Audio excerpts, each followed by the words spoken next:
windows, really be given 3 days notice, or how much did they know ahead of time? They definitely knew something was afoot because they saw stuff being taken out of the factory. It's amazing the consciousness, again, of these workers at Republic.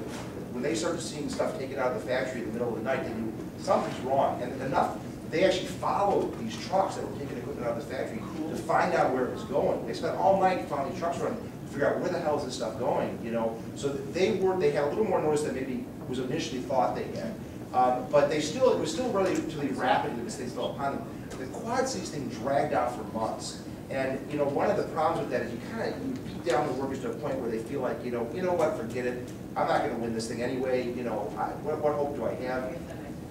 And they just had a very different kind of cultural milieu, I think, to start off with there.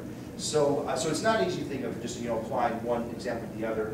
I know one of the conversations I had with Leah, she was saying David and Woodward was in these times, chaos organizing. Why isn't this spread all over the place? Why isn't the UE organizing factory operations all over the country? It doesn't happen that way. And again, the example of the 30s, where it really did, it was amazing how that became a wave of factory occupations, was built again on decades of militant struggle and the influence of a whole different view of what unions are about, what the working class struggle is about, and so on, that came in from people on the left. That's missing right now. In fact, there's a really excellent book that I'd recommend to you. Blanking out the guy's name right now. I'll bring it up again when I can think of the name. I can't think of the title of the book.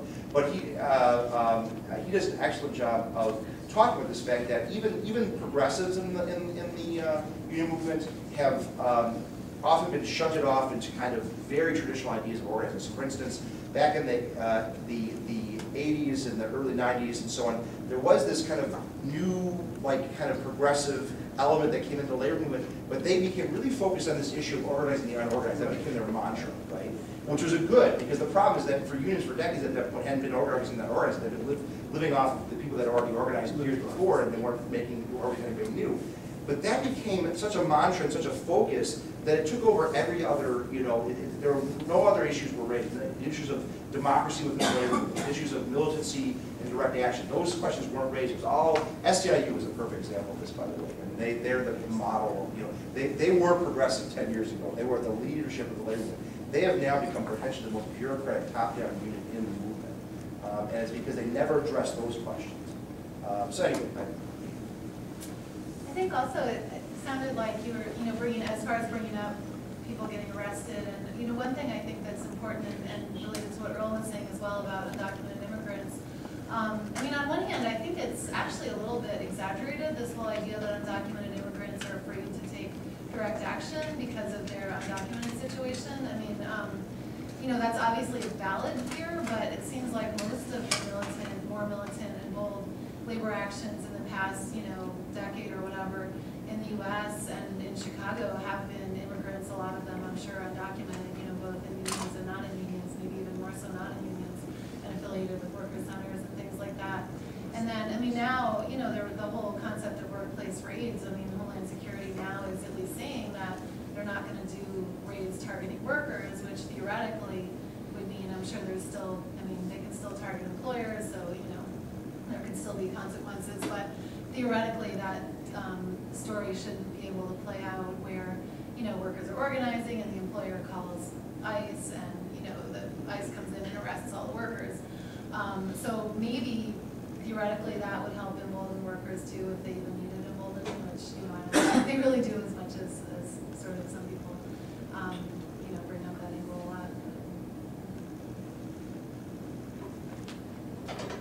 Yeah, I have been working all my life in different companies similar to this company that the unions willing to strike if they want something. But workers create wealth.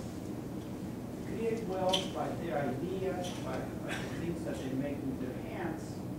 And then they grow old, they are kicked out, but these ideas and this, whatever it is that they made, continue producing wealth.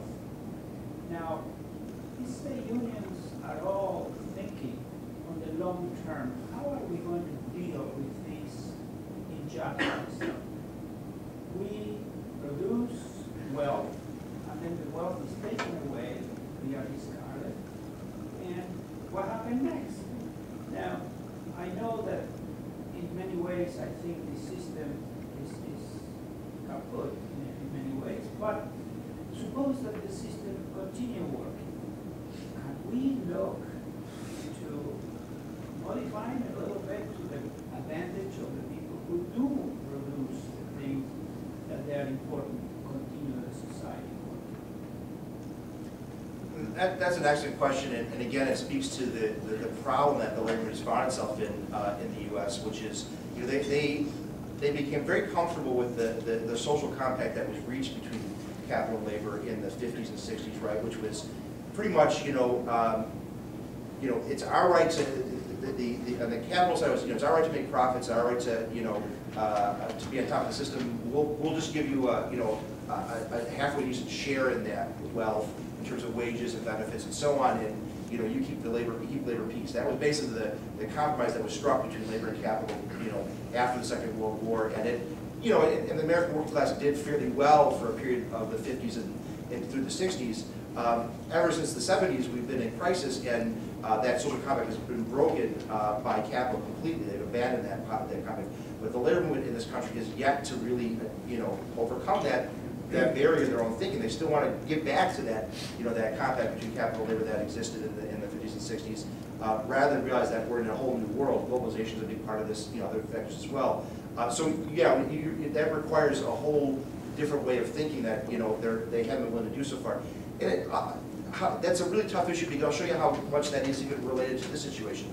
When I was talking to Leigh and Mark last week about the Quad Cities thing, they were saying that one of the keys to their success with the Republic strike too was kind of to make sure to continually emphasize that this is what the workers were legally owed, right? When they talked about the fact that the part workers, the Warren Act and all that, they would legally do this, and so therefore there's a more responsibility on the part of the banks and on the part of the company to make sure it happens. That's a little bit limited still, right? So what happens if the Warren Act was followed? They did give them 60 days, but the workers took military direct action to try to keep the factory open. Even in that case, well, in that little, that doesn't work so well. Then that rationale, would that have been successful? Then would the public still have come to their side because their attitude would have been, hey, you know what? We're upset right now with the entire system, and we're being screwed left and right. And yeah, these workers, this factory should be kept open, even if it requires some, infusion of public funds or whatever, right?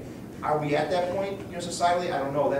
Those are tough questions, but that's what you're asking, which is, it really means a fundamental shift in thinking within the labor movement that, we're nowhere near at this point, unfortunately. So when? Earl, how long does it take? I'm pushing for that. Yeah. Who is? No, I know what you're saying. There are people within the movement that are pushing for that, and the UE is the best, one of the few unions that is closer to that idea than most. But I don't know. We got a long ways to go. We can see, with the current thing about IFCA, the Employee Free Choice Act is again a new mantra of the labor movement for the last couple of years. We'll just get the Employee Free Choice Act, everything will be better. We'll organize all these people, and now they're compromising. They're taking the heart out of IFCA. It's not just the Democratic politicians that are doing this. It's the AFL-CIO sitting in those meetings saying, you know what, okay, we'll give you the heart of IFCA, forget about that. So there's a long way to go. I don't know who's handling it first, I apologize. Okay. I kind of wanted to follow up on your comment, because recently there was a man who was in Obama's administration who, Van Jones, he was either fired or he quit last Friday. And the right-wing press called it a socialist. And that was apparently the worst thing that they could say about anybody. And that's one of the problems, that you can't stand up and say, I'm a worker and I have put my life into producing things and giving my ideas to make things better and so on and so on, and now I get nothing. Because the idea that you should, after a productive life, be taken care of is socialist. You're a socialist, my God.